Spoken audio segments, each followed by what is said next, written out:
A suspect is on the loose. This after a young girl is sexually assaulted in an Upper Marlboro neighborhood. Good evening. This is CTV News. I'm Patricia Villone. Thank you for joining us.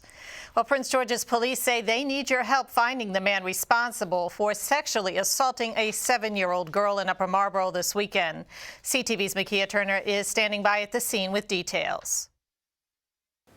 Well, I'm here in the 8800 block of Heathermore Boulevard, and this is where officials say a 7-year-old girl was the victim of sexual assault about 3 p.m. on Saturday. Now, at an afternoon press conference, we were told that this young lady was forced into these woods at gunpoint.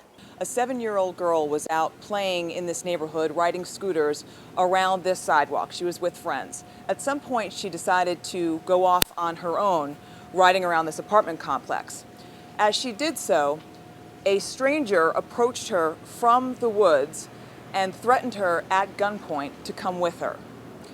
The child was with the suspect in the woods where he sexually assaulted her. What we can tell you right now is the victim is describing the suspect as an older white man with a heavy build. He's bald and has a goatee-style beard with no mustache. He was last seen on foot in this area. Now, cadets from the police academy are out now doing a grid search in hopes of finding evidence that may lead them to that suspect. Now, officials tell us that since the incident happened, detectives have canvassed the area 3 times.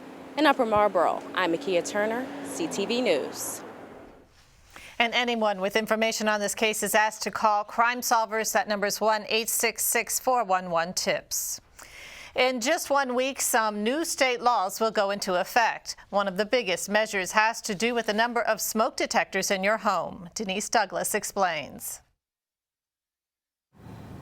Well, because I don't know much about them. Mary Ivano is not alone. Most people that we talked to did not know about the new law on smoke detectors about to take effect and intended to save lives. The state of Maryland has adopted this law. It goes into effect July 1st.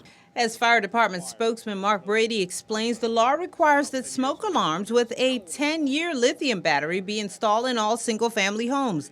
They are tamper-proof and eliminate the need to replace the battery, which many homeowners fail to do. The problem we see in 30% of homes is smoke alarms don't work, most likely due to the lack of a battery. So that eliminates those people dying in homes that have an alarm, but they don't work. The detectors are part of a nationwide trend. Maryland is the latest state to require them. This includes homes that are sold, which will require to have these now. And as you replace your alarms, you're going to have to replace them with a 10-year battery. But I think that's a good thing, though. Anything that lasts longer is always better. And the longer batteries for smoke detectors, that's good. Anything that's going to take care of us and keep us safe and help us, protect us, I think is needed. And now that she knows, Ivano says she'll be looking into replacing the detectors in her home with the newer models so she can feel safer. Denise Douglas, CTV News. Meantime, if you commute to Virginia, beware that starting next month, texting while driving will become a primary offense. That means police won't need another reason to pull you over and issue a ticket of up to $125. Well, Republican leaders in the General Assembly hope a tax relief package can help the party make gains in the 2014 elections.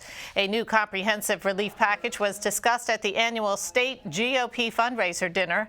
Officials say the plan will provide an alternative to, quote, leftist policies. Currently, Republicans hold just 43 seats in the 143-member House and 12 in the 47-member Senate. This, as a massive turnover is expected in next year's election. Howard County is taking a harder hit as 2/3 of its seats are now up for grabs. Well, some states with less restrictive gun laws are working hard to woo gun manufacturers to their area. South Carolina and 7 other states have tried to lure Prince George's-based Beretta USA from the county.